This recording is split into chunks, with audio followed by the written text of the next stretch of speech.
गठन के 1 साल पूरे होने पर वजीर आला उमर अब्दुल्ला ने एक प्रेस कॉन्फ्रेंस की। इस प्रेस कॉन्फ्रेंस में वजीर आला उमर अब्दुल्ला ने मरकजी हुकूमत से स्टेटहुड का वादा पूरा करने की मांग की। उमर अब्दुल्ला ने कहा कि स्टेटहुड की बहाली में सभी मसलों का हल है और वो स्टेटहुड के लिए अपनी कोशिशें जारी रखेंगे।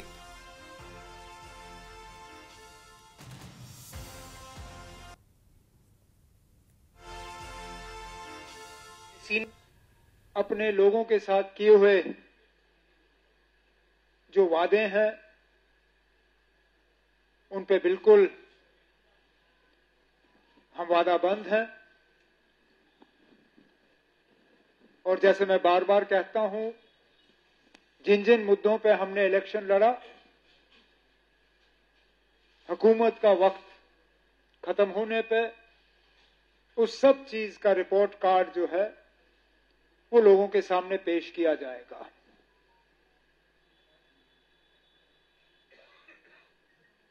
यूटी के निजाम में काम करना एक अलग ही एक्सपीरियंस है। हम अपनी जगह उम्मीद लगाए बैठे थे कि पहले साल के अंदर ही मरकज की हुकूमत जम्मू कश्मीर के लोगों के साथ किया हुआ स्टेटहुड की बहाली का वादा जो है वो पूरा करेंगे। लेकिन चलिए, फिलहाल नहीं हुआ, लेकिन हम अपनी कोशिशों से पीछे नहीं हटेंगे। हम अभी भी मान के चलते हैं कि जम्मू कश्मीर के लगभग सारे मसलों का जो हल है वो स्टेटहुड की बहाली में है। मैं एक बार फिर गवर्नमेंट ऑफ इंडिया,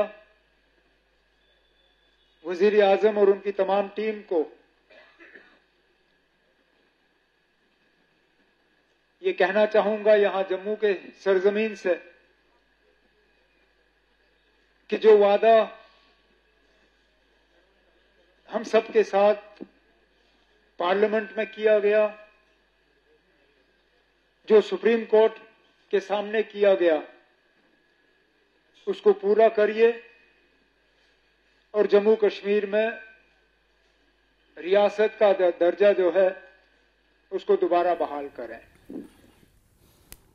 और वहीं जम्मू स्थित एनसी हेडक्वार्टर में हुई प्रेस कॉन्फ्रेंस में चीफ मिनिस्टर उमर अब्दुल्ला ने कांग्रेस पर बड़ा बयान देते हुए कहा है कि राज्यसभा चुनाव में चौथी सीट पर कांग्रेस के लिए जीत की गुंजाइश थी और अब ज़िमनी इंतखाब में नगरोटा सीट पर कांग्रेस से समझौते के लिए नेशनल कॉन्फ्रेंस तैयार है।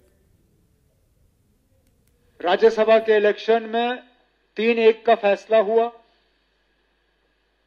और मैंने खुद कांग्रेस के जनरल सेक्रेटरी के साथ दिल्ली में मुलाकात की और मैंने उन्हें समझाया कि पहले 2 सीटों पे देने का सवाल ही पैदा नहीं होता और वैसे भी जीत की सबसे बेहतर गुंजाइश तब होगी अगर कि चौथी सीट पे कांग्रेस का उम्मीदवार हो, क्योंकि पीडीपी हमारे साथ नहीं है लेकिन इंडिया ब्लॉक में कांग्रेस के साथ जरूर है। आज जो नेशनल कॉन्फ्रेंस के हक में वोट देने के लिए लेन देन की बात चल रही है, अगर कांग्रेस का उम्मीदवार होता तो शायद ये लेन देन की बात नहीं होती। इंडिया ब्लॉक के हिस्सेदार होने के नाते शायद कांग्रेस ये उम्मीद करती कि उनका वोट जो है वो पीडीपी को जाता। लेकिन अब 2 असेंबली के बाय इलेक्शन भी आने हैं, इसमें भी कांग्रेस के साथ बातचीत चल रही है। अगर कांग्रेस के पास नगरोटा के लिए एक बेहतरीन उम्मीदवार हो तो हम कांग्रेस के साथ नगरोटा पे भी समझौता करने के लिए तैयार हैं, हमें कोई एतराज नहीं होगा। और उप मुख्यमंत्री सुरेंद्र चौधरी ने कहा है कि नेशनल कॉन्फ्रेंस राज्यसभा की 4 सीटों पर जीत हासिल करेगी। उन्होंने सज्जाद लोन को अपना सुर बदलने की सलाह भी दे डाली। उप मुख्यमंत्री ने अनंतनाग के वानपोह में श्रमिक सराय सह कार्यालय परिसर का शिलान्यास किया। उनके साथ अनंतनाग पश्चिम के विधायक अब्दुल मजीद लारमी, श्रम आयुक्त और अन्य अधिकारी भी मौजूद थे। उप मुख्यमंत्री ने कार्यक्रम स्थल पर एक सभा को भी संबोधित किया। मजीद लालमी साहब की ये बहुत पुरानी तमान थी और ये लेबर सराय की ज़रूरत थी। एक अच्छा लेबर सराय जो 3.5 करोड़ रुपए का है, ये मैंने यहाँ नींव पत्थर रखा है और ये अगले जून तक ये कंप्लीट हो जाएगा। और इसी तरीके से हमारी कोशिश यही है उमर अब्दुल्ला सरकार की, जो बेसिक चीज़ें लोगों को ज़रूरत हैं, क्योंकि ये लेबर डिपार्टमेंट को लोग समझते नहीं, लेकिन लेबर डिपार्टमेंट के अंदर एक गरीब को वो मिस्त्री, वो हेल्पर, वो इलेक्ट्रीशियन, वो प्लम्बर, जो लोग काम दिहाड़ी लगाते हैं, चाहे मनरेगा की दिहाड़ी लगाते हैं, उनको कितना बेनिफिट है वो इससे पहले कभी बताया नहीं गया। लेकिन जब से मैं मिनिस्टर इंचार्ज इस मिनिस्ट्री का हुआ हूँ, मैं हमेशा अभी भी देखा आपने, मैंने स्टेज से इन लोगों को समझाया है और ये काम ALC का है, इनको समझाना चाहिए और आप लोग भी थोड़ा सा लोगों को बताया करें कि ये लेबर कार्ड बनाएं, इससे फ़ायदा होता है। और लेबर सराय बनाने का फ़ायदा ये है कि कल यहाँ लोग, उनको पता लगेगा ये दफ्तर है, यहाँ आके वो अपना फ़ायदा ले सकते हैं, अपने बेनिफिट ले सकते हैं, अपने लेबर कार्ड बना सकते हैं। और आपको बता दें कि इस वक्त जो एक अहम खबर है वो ये है कि PDP के सदर महबूबा मुफ्ती ने कहा है कि PDP ने राज्यसभा चुनाव में नेशनल कॉन्फ्रेंस को हिमायत देने के लिए एक शर्त रखी है। उन्होंने कहा कि डॉक्टर फारूक अब्दुल्ला ने उनसे नेशनल कॉन्फ्रेंस के उम्मीदवारों को समर्थन देने के बारे में बात की है, लेकिन मैंने उनसे साफ कह दिया है कि नेशनल कॉन्फ्रेंस को आने वाले असेंबली सेशन में हमारे विधेयकों यानी जो हमारे बिल्स हैं उनका समर्थन करना होगा, उनकी हिमायत करनी होगी और PDP सिर्फ इसी तरह नेशनल कॉन्फ्रेंस को अपनी हिमायत देने के बारे में सोच सकती है। फारूक साहब ने मुझे फ़ोन किया, उन्होंने बोला कि हमें सपोर्ट की ज़रूरत है।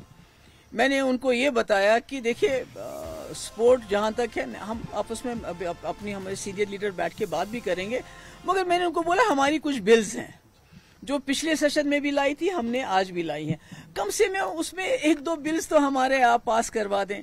चाहे वो ये जो लोगों के, जो गरीब लोगों की घास चराई में 30 साल से ज़्यादा वक्फे से जो उनके पास जगह है, मकान है, दुकान है, गाँव खाना है, उसको रेगुलराइज की लीजिए। या जो डेली वेजर बेचारे हजार मतलब इतने सालों से 20-20, 25-25 साल से सारा जो सरकार ये चलाते हैं, चाहे PHE हो, RNB हो, इरिगेशन हो, कोई भी डिपार्टमेंट हो, हेल्थ हो, तो इनकी वजह से वो डिपार्टमेंट चलता है। तो ये बेचारे 8,000 रुपए में क्या करेंगे?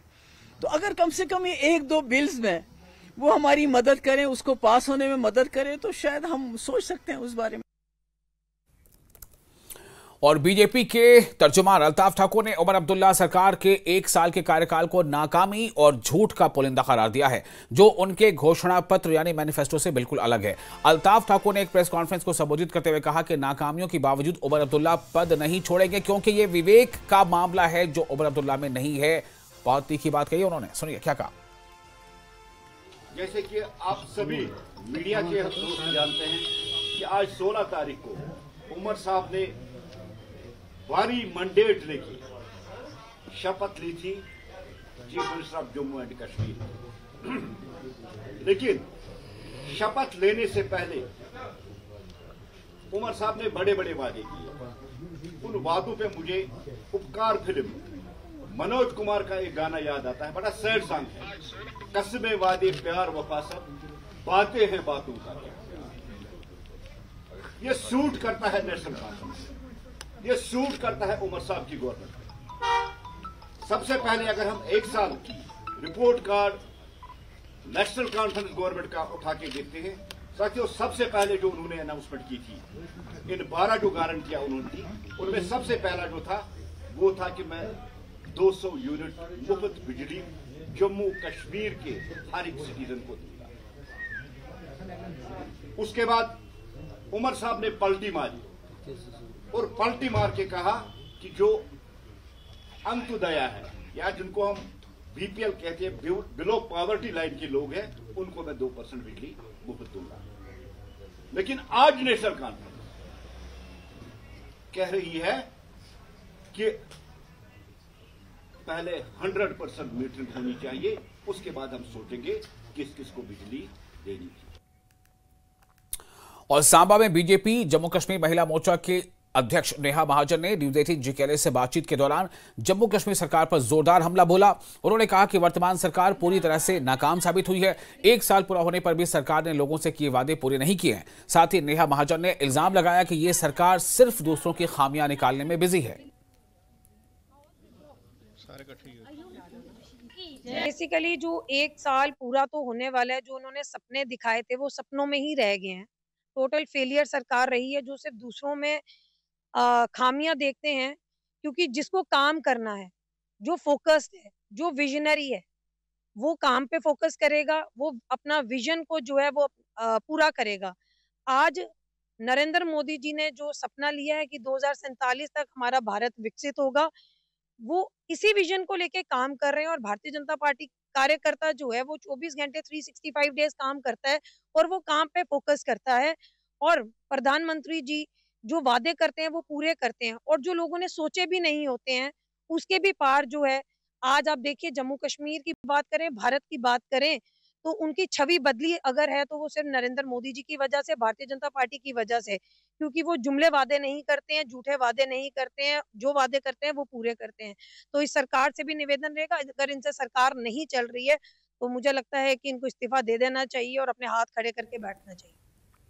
और बडगाम उपचुनाव के लिए जम्मू कश्मीर अपनी पार्टी के उम्मीदवार मुख्तार अहमद डार ने टिकट देने के लिए पार्टी क़यादत का शुक्रिया अदा किया है। डार ने कहा कि बडगाम के लोग बदलाव के लिए तरस रहे हैं और वो जम्मू कश्मीर अपनी पार्टी के विजन और एजेंडे को समाज के हर तबके तक पहुंचाने के लिए पुरअज़्म है। उन्होंने आगे कहा कि बडगाम के लोग, खासकर युवा, किसी ऐसे शख्स की तलाश में हैं जो उनकी बात सुने।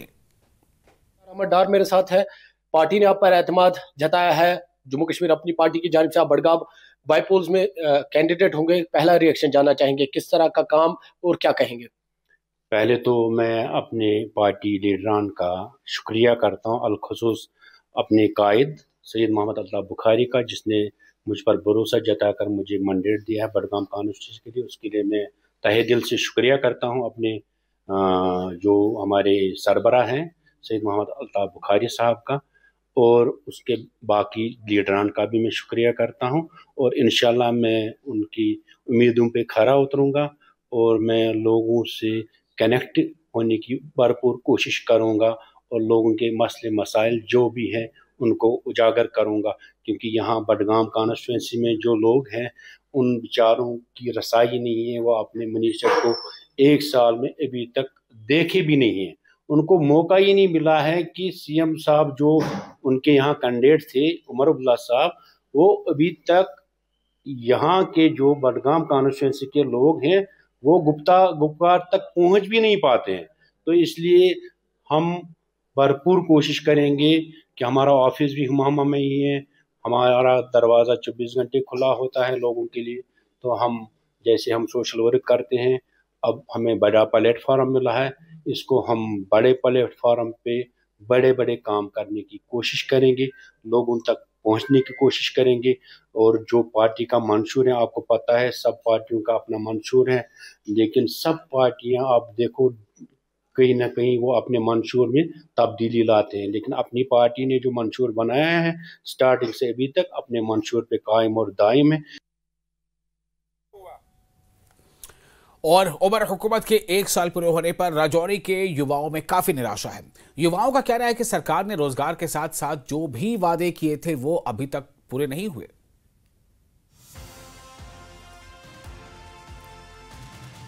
पूरे हो चुके, लेकिन पहले दिन से उन्होंने एक ही बात रोना शुरू किया था, मुझे स्टेट चाहिए। आज भी वो यही रो रहे हैं 1 साल होने के बाद भी कि मुझे स्टेट चाहिए। फ्री बिजली, फ्री राशन, कहां गए वो फ्री सिलेंडर, कहां गए वो जो पेंशन इन्होंने डबल करनी थी। आज सिर्फ और सिर्फ जो है लोगों को वो लॉलीपॉप दिया जा रहा है, लोगों को गुमराह किया जा रहा है। तो वो साल दूसरा स्टार्ट हो गया, मुझे लगता है अगले साल 2 लाख इकट्ठी उन्होंने नौकरियां यहाँ पे देनी है जम्मू कश्मीर में। पावर्स नहीं है, इसको आप किस नजरिए से देख रहे हैं? आप देखिए ना भाई साहब, असेंबली में लगभग 96 बिल पास किए असेंबली ने, और 96 के 96 में जो मोहर है वो एलजी साहब ने लगाई। ये एलजी साहब का खुद का बयान है कि जितने भी वहां से ऑर्डर आते हैं मैं सारे पास कर रहा हूं, मैं कोई भी पेंडिंग नहीं छोड़ रहा। तो इस सरकार को देखना चाहिए था कि लोगों ने हमें चुना है लोगों के काम करने के लिए, तो लोगों के काम नहीं हो रहे, लोगों को रोडों पे आना पड़ रहा है, भूख हड़ताल करनी पड़ रही है। तो ये जो है सबसे बड़ी नाकामी सरकार की है। जब इलेक्शन हुए थे तब स्टेट आउट तो नहीं थी ना, तभी गौरव सरकार थी। अगर स्टेट आउट लोगों ने उनको वोट दिया, जताया ना, स्टेट आउट इनने लाना, जनता ने थोड़ा लाना है, इनने लाना है। यस, एक भी राशन नहीं है, एक भी सिलेंडर नहीं है, सबके सब झूठे वायदे थे। तो लोगों का ये साफ कहना है कि बहुत से वायदे जो चुनाव से पहले किए गए थे, कोई भी वादा जो है अभी तक पूरा नहीं हुआ है और लोग जो हैं वो 1 साल के इस अरसा पूरा होने पर निराश नजर आ रहे हैं। न्यूज़ 18 के लिए राजौरी से शक्ति शर्मा। और जम्मू कश्मीर सरकार के 1 साल पूरे होने पर रामबन के रामसू उपमंडल की पंचायत सुजातना के बी के लोग निराश हैं। उनका कहना है कि सड़क संपर्क की उनकी बुनियादी मांग अभी तक पूरी नहीं हुई है। दूसरी ओर उम्मीद है कि उनकी आवाज सुनी जाएगी और वो आजादी के बाद पहली बार सड़क संपर्क से जुड़ेंगे, जिसके लिए डीपीआर भी पूरी तरह हो चुकी है और सड़क का पहला चरण शुरू हो गया है। हालांकि वागन मोड़ से कोट मंदिर तक सड़क संपर्क के लिए पर्याप्त धनराशि न होने की वजह से ये सड़क संपर्क यानी ये रोड का जो राबता है वो अभी तक लंबित पड़ा है। सोचमतना भी हमने वोट इसलिए दिया था कि हमें रोड मिले। 1 साल हो गया हुकूमत को बनी हुई तो रोड हमारा नहीं आया। हमें उम्र हो गई कि कंधे पे बोझ उठा के लाते, हमारे नस्लें भी आगे यही करेंगे क्योंकि ये हुकूमत तो काम करती ही नहीं है, आज तक नहीं किया। सब्ज बाग दिखाते हैं, जो ही वोट खत्म होता है, इलेक्शन खत्म होता है, न जाने कौन सी बीमारी आ जाती है उस बाग में, वो सूख जाता 5 साल के बाद फिर वो हरा होता है।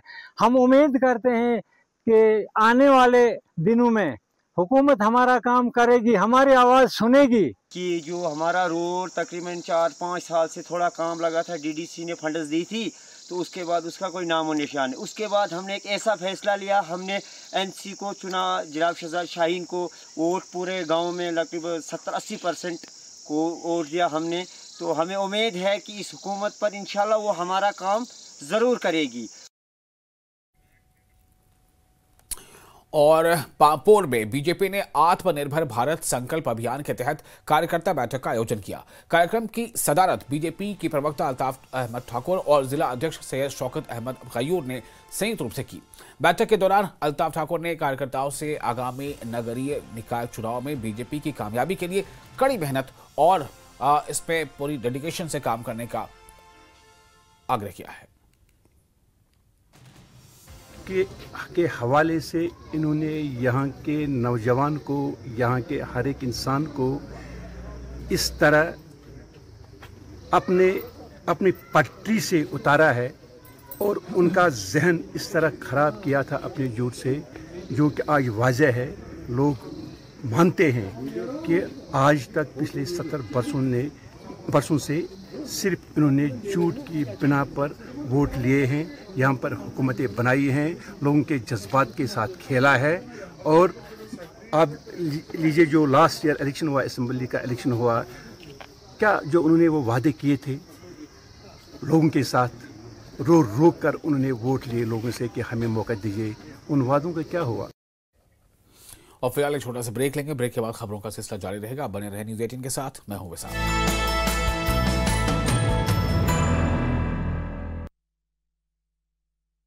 अगर दर्द से परेशान सेठ दीनदयाल अपने बेटे से धंधे को लेकर बस एक ही बात बोलते थे, जिससे मौका चूका उसका धंधा सूखा, और मौका था बिजनेस को एक नई उड़ान देने का, सो हमने चौका मार दिया। न्यूज़ 18 जम्मू कश्मीर लद्दाख हिमाचल जैसे चैनल के साथ अपने ब्रांड को जोड़ने के लिए advice.nw18.com पर लॉगिन किया और डिटेल्स भरते ही एडवाइस की तरफ से मिला तुरंत कॉल बैक। यही है मौका, मार दो चौका। उप मुख्यमंत्री के बयान पर तरुण चुग का बयान आया सामने। कहा, नेशनल कॉन्फ्रेंस के नेता लगातार पाकिस्तान से बातचीत की वकालत कर रहे हैं, जो दुर्भाग्यपूर्ण है। आतंक और बातचीत एक साथ नहीं चल सकते। जम्मू कश्मीर उपचुनाव के लिए बीजेपी की लिस्ट जारी। बडगाम सीट से आगा सैयद मोहसिन और नगरोटा से देवयानी राणा को टिकट दिया। पूर्व विधायक देवेंद्र सिंह राणा की बेटी है देवयानी राणा, वर्तमान में जम्मू कश्मीर भाजयुमो की उपाध्यक्ष है।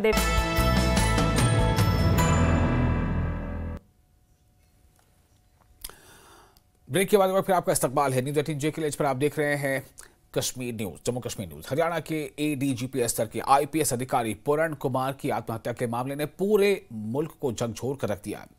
इसी मुद्दे को लेकर जम्मू कश्मीर कांग्रेस के प्रदेश उपाध्यक्ष यानी नायब सदर और पूर्व मंत्री यशपाल कुंडल ने विजयपुर में प्रेस वार्ता का आयोजन किया और हुकूमत पर गंभीर आरोप लगाए। कुंडल ने कहा कि यह मामला सिर्फ एक अधिकारी की खुदकुशी का नहीं, बल्कि इंसाफ बराबरी और सामाजिक सम्मान की लड़ाई की अलामत है। उन्होंने कहा कि यह संदेश, ये पैगाम देने की कोशिश की जा रही है कि चाहे कोई कितना भी अहल या बुद्धिमान क्यों ना हो, अगर वो दलित है तो उसे दबाया और प्रताड़ित किया जा सकता है। हम ये कहना चाहते हैं, अगर भाई पूर्णचंद जो IPS ऑफिसर है, अगर वो आज के युग में इस तरीके का शिकार हुआ है तो आम लोगों का क्या बनेगा, ये हम कहना चाहते हैं। और हमारी जहाँ से अपील होगी कि आपने देखा होगा कि जो हमारे हाई कोर्ट के सुप्रीम कोर्ट के चीफ जस्टिस हैं, उन पे जूता फेंका जा रहा है और आए दिन माब लीचे में लोगों को मारा जा रहा है। सरकार बिल्कुल मौन बनी हुई है और ये सरकार की कथनी और करनी में फर्क है। यही सरकार नथुराम गोड्से को मानती है, यही सरकार गांधी को भी मानती है, यही सरकार डॉक्टर BR अम्बेडकर को मानती है, यही सरकार संविधान को मानती है। ये सरकार संविधान को मानती है, लेकिन जो संविधान में कहा गया है उसको इंप्लीमेंट नहीं करती है। कर्मचारी संयुक्त कार्रवाई समिति ने उमर अब्दुल्ला हुकूमत पर दैनिक वेतन भोगियों यानी डेली वेजर्स के रेगुलराइजेशन और अन्य वेलफेयर स्कीम्स के वादों को लेकर सवाल उठाए हैं। दैनिक वेतन भोगी कर्मचारियों की सभा को संबोधित करते हुए यानी कि डेली वेजर्स की इस मीटिंग को खिताब करते हुए EJAC के नेताओं ने कहा कि ये काफी दुर्भाग्यपूर्ण है कि डेली वेजर्स की जो रेगुलराइजेशन का इशू है उनको रेगुलराइज किए जाने का मामला अभी बेलतवा में है। उन्होंने कहा है कि इसके लिए गठित उप समिति की रिपोर्ट अभी तक पब्लिक नहीं की गई है और अभी तक कोई कदम नहीं उठाया गया। दैनिक वेतन भोगियों ने चीफ मिनिस्टर उमर अब्दुल्ला से डेली वेजर्स और संविदा यानी कॉन्ट्रैक्ट पर काम करने वाले जो स्टाफ से उनके साथ किए गए अपने सभी चुनाव पूर्व वादों को पूरा करने की अपील की है। आज यहाँ एम्प्लॉयज जॉइंट एक्शन कमेटी के बैनर तले जो एक रोज़ा कन्वेंशन का इनेकाद किया गया है, इसका मुद्दा और मकसद यह है कि जो उमर साहब ने मार्च में एक कमेटी बनाई थी, 6 महीने दिए थे उनको चीफ सेक्रेटरी साहब की क़यादत में, और उन्होंने खुद अपने लेक्चर में on the floor of house ये वादा किया कि नेक्स्ट सेशन जो होगा असेंबली का उसमें वो डेली वेजर्स के हवाले से खुशखबरी का ऐलान करेंगे। हमने 6 महीने इंतज़ार किया, बल्कि 7 महीने हो गए। आज हम यहाँ पे जमा हुए हैं। इसमें 1-2 मकासद हमारे हैं। सबसे पहले कि हमने तमाम डिपार्टमेंट के मुलाजमिन को यहाँ जमा किया। इसमें आज कैजुअल लेबर भी है, डेली वेजर भी है, लेक्चरार्स भी है, प्रोफेसर्स है, टीचर्स है, पब्लिक सेक्टर है, यानी सब तबके मुलाजमिन के जो है वो यहाँ पे जमा हुए हैं। इस बात को दोहराने के लिए इसकी ये रिफ्लेक्शन है कि हम सरकार को बावर कराना चाहते हैं कि डेली वेजर्स के मामले में डेली वेजर अकेला नहीं है। पूरी एम्प्लॉयज जॉइंट एक्शन कमेटी, उनके साथ जुड़े तमाम इकाइयाँ, हर एक महकमे के मुलाजमिन इनके साथ जुड़े हैं। और लद्दाख में 18 अक्टूबर को साइलेंट पीस प्रोटेस्ट का आयोजन किया जाएगा। एपेक्स बॉडी ने सभी लद्दाख वासियों से अपील की है कि वो 18 अक्टूबर को होने वाले इस शांति मार्च में शामिल हों। ये मार्च सुबह 11 बजे सिंगे नामग्याल चौक से शुरू होकर दोपहर 1 बजे शांति स्तूप पर खत्म होगा। इसी दिन लोगों से यह भी अनुरोध किया गया है, ये अपील की गई है कि वो 24 सितंबर की घटना पर रोष व्यक्त करने के लिए शाम 6 बजे से रात 9 बजे तक अपने घरों की लाइटें बंद रखें। एपेक्स बॉडी के मुताबिक इसी तरह का शांतिपूर्ण प्रदर्शन करगिल जिले में भी आयोजित किया जाएगा। शांति मार्च के दौरान पूरी तरह मौन रखा जाएगा। न कोई नारा, न कोई पोस्टर, न प्लाकार्ड।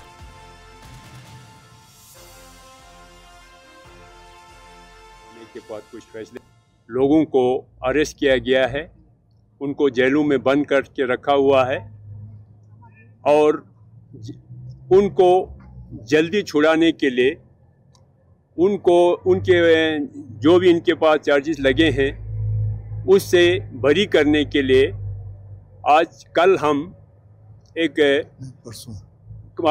परसों हम सुबह 11 बजे एक पीस एंड साइलेंट मार्च करने जा रहे हैं, जो कि नमग्याल चौक से लेके शांति स्तूपा तक होगा। इसी तरह ले में भी कल ले ब्लॉक के लेवल पर ले में एक पीस मार्च, ये साइलेंट मार्च होगा। इसी तरह हमारे ले डिस्ट्रिक्ट के बाकी ब्लॉक्स में भी इस तरह के साइलेंट मार्च निकाला जाएगा।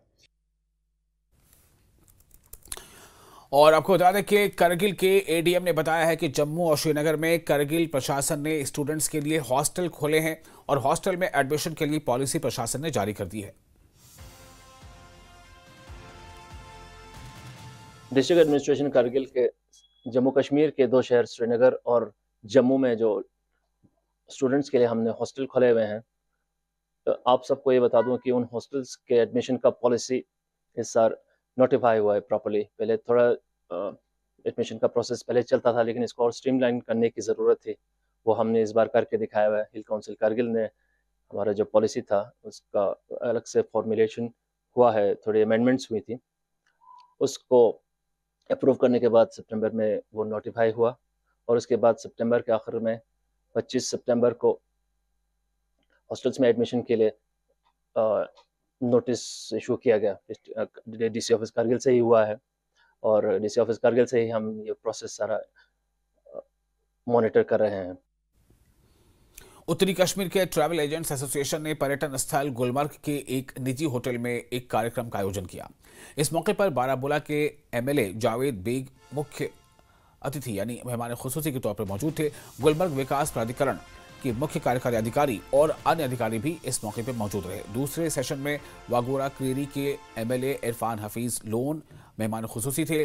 इस प्रोग्राम में उत्तरी कश्मीर से बड़ी तादाद में टूर एंड ट्रैवल एजेंटों ने हिस्सा लिया। इस मौके पर इस बात पर जोर दिया गया कि कश्मीर में ज़्यादा से ज़्यादा पर्यटकों को आकर्षित करने के लिए प्रयास किए जाएंगे, कोशिश की जाएंगी और उनके मेहमान नवाजी पर ख़ास तौर से ध्यान दिया जाएगा।